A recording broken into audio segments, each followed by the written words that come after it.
Kok beda antara apa yang dirasakan di dalam hatinya Yasir dengan apa yang difikirkan. Kadang di hatinya tuh udah ikhlas, udah ridho, udah bisa berdamai dengan sebuah kenyataan. Tapi kok pikirannya menyuruh dia untuk sedih, menyuruh dia untuk mengeluh dan seterusnya. Itulah pertarungan antara hak dan batil dalam batin seseorang. Itulah pertarungan antara bisikan hati dengan bisikan syaitan. Dan bukan cuma Yasir yang ngalamin itu, semua orang ngalamin walaupun bisikannya beda-beda. Kita yang tadinya udah ikhlas tiba-tiba muncul bisikan, kok kamu bisa ikhlasin gitu aja sih? Kan dia begini, kan dia begitu, kan muncul ya. Sehingga nanti bentrok lagi. Jadi kita akhirnya marah lagi, akhirnya kita kayak jadi gak ikhlas lagi. Memang selalu kayak gitu bisikannya. Bagaimana cara menstabilkan perasaan yang udah baik di dalam hati kita tadi biar gak terpengaruh oleh bisikan-bisikan di pikiran kita. Alladzi yuwaswisu fi sudurin nas. Gimana caranya? Kita belajar untuk memilih perasaan itu karena iman. Bukan memilih perasaan itu secara subjektif. Tapi karena iman. Kenapa Yasir berdamai? Karena percaya Allah pasti akan memberikan jalan yang terbaik. Kenapa Yasir jadi enggak larut dalam rasa penyesalan dan sedih? Karena yakin setiap Allah takdirkan sesuatu pasti ada hikmahnya, pasti ada kebaikannya. Nah, pilihlah perasaan ridho, perasaan damai karena yakin kepada Allah atau karena iman. Bukan karena memang ya udah aku mah santai aja orangnya. Kalau gitu tuh agak labil. Tapi kalau karena ada pegangan iman itu kayak pohon yang ada akarnya. Sehingga gimana pun guncangannya pohon itu akan tetap tegak berdiri. Tapi kalau pohon itu nggak ada akarnya maka dia akan roboh.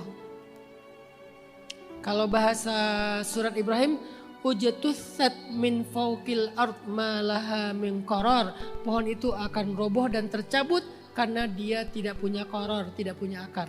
Tapi kalau dia punya akar, asluha sabitun far'uha fis sama' tu'ti ukulaha kullahinin biidni rabbiha. Akarnya nancap dengan kuat, pohonnya berdiri dengan tegak sampai menjulang ke langit.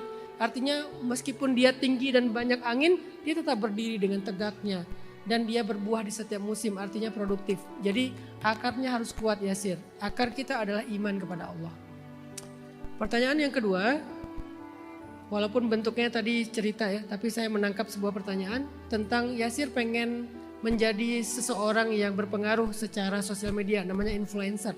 Apakah influencer agama, influencer entertain, tapi pengen jadi influencer. Tapi circle-nya gak mendukung, malah cenderung meremehkan dengan abusive secara verbal, mengatakan sok suci lah, kamu gak bisa lah, bla bla bla. Allah menasehati Nabi Muhammad ketika beliau juga diperlakukan kayak gitu dalam dakwah dengan kata-kata di surat Al-Muzammil ayat 10. Wasbir ala ma yaqulun. Bersabarlah terhadap ucapan mereka. Wahjurhum hajran jamila. Tinggalkan mereka baik-baik. Saya gak setuju dengan kata-kata, maaf ya, guru Yasir yang mengatakan jangan tinggalkan. Harusnya kita berani meninggalkan circle yang toksik. Meninggalkan di sini bukan meninggalkan fisik, tapi mengabaikan, gak terlalu intens berkomunikasi. Kalau mereka butuh sesuatu kita tetap bantu. Cuman intensitasnya komunikasi dengan mereka kita jaga jarak. Kenapa? Karena memang perintah Allah itu wahjurhum. Tinggalkan mereka tapi dengan cara jamila, baik-baik. Kalau setelah kita tinggalkan mereka masih memfitnah kita gimana? Ayat berikutnya ayat 11. Wadharni wal mukadzibin. Biar aku yang menghadapi mereka. Biar Allah. Bukan kita. Jangan habiskan energi Yasir untuk orang toksik. Dan kalau Yasir belum siap menghadapi circle terkecilnya yang toksik, berarti Yasir belum siap mentalnya menghadapi netizen. Gimana mau jadi influencer? Kan gitu latihannya kan? Saya 6 bulan sekali viral. Kayak udah rutin gitu viralnya. Ini yang terakhir kemarin viral udah 2 bulan kan? Sampai saya dipanggil polisi gara-gara masalah yang itu. Jadi artinya ada aja lah yang viral 6 bulan sekali, 6 bulan sekali. Ada aja yang ngegoreng, yang bikin editan video apa segala macam. Tapi sejak awal, alhamdulillah saya udah belajar mental tentang bagaimana menghadapi orang di luar personal boundary saya. Saya punya personal boundaries, batasan personal saya. Yang di luar batasan personal saya, mereka nggak akan perlu mengusik perasaan saya. Kenapa? Mereka nggak penting buat saya, kecuali yang positif. Kalau yang negatif, mereka nggak penting. Saya punya sebuah prinsip. Apa prinsipnya? Saya tidak berhutang penjelasan kepada siapapun tentang urusan pribadi saya. Jadi saya nggak perlu menjelaskan kepada siapapun. Kan semua orang kayak nunggu-nunggu kan. Kapan dijelaskan, kapan direspon, kapan misalnya press release lah apalah. Enggak, saya tidak punya hutang penjelasan apapun kepada orang lain. Kecuali orang itu ada hubungannya hak dan kewajiban dengan saya.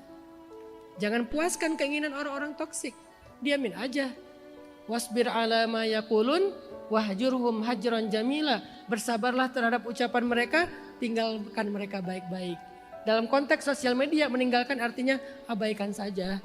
Gak usah di-replay komennya. Sampai sekarang masih ada yang komen, kadang-kadang salah lihat misalnya. Kayak saya tadi posting surfing kan. Saya tuh pakai knee band dengan warna kulit loh. Waktu itu saya nggak pakai legging warna, kan